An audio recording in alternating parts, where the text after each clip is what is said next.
This is a problem out of section 11.1, and it is a problem where we have to use a special technique to be able to take a limit as x approaches infinity.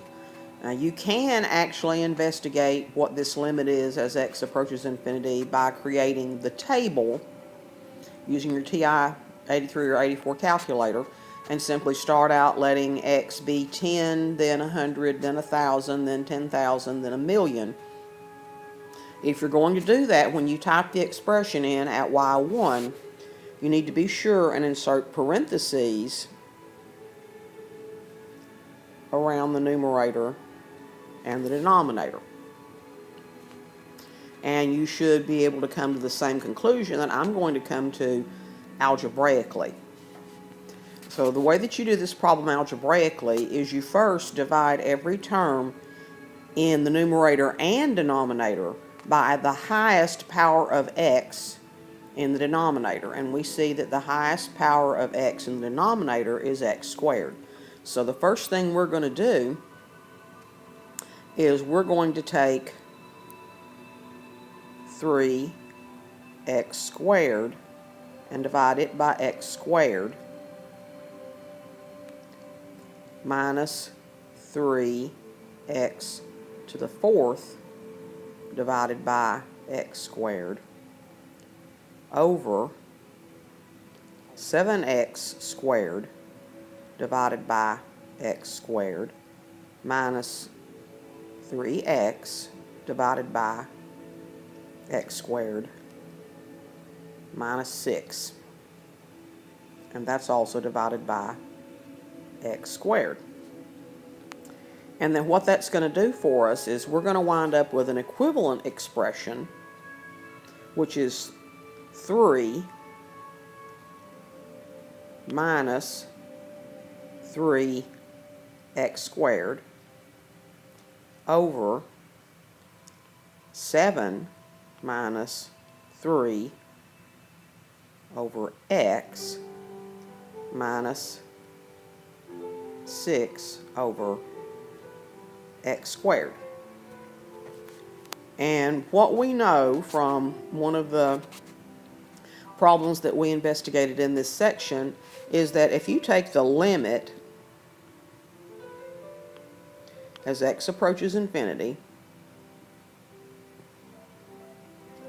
of 1 over x, what happens is that you have 1 over a number that's increasingly large, which means 1 over that number is increasingly small.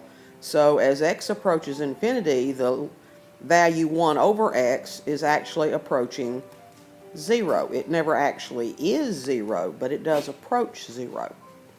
And the same thing is true if you take the limit as x approaches infinity of 1 over x to any power. In this case, we would be looking at 1 over x squared. And that limit also is going to approach infinity. I'm sorry, is going to approach 0. Because what happens when you square large numbers, they just get even larger, even faster. So that quantity is going to shrink down to practically nothing. So we're going to employ that to find the limit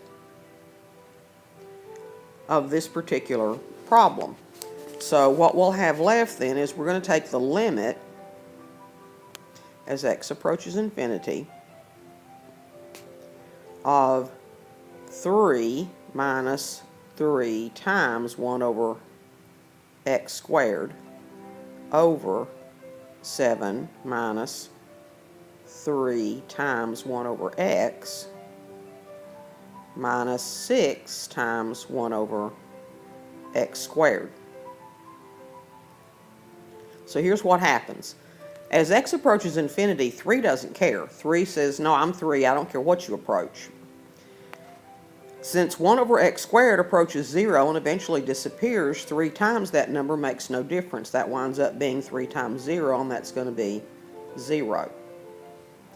7 says, I don't care what x approaches, I'm going to stay 7.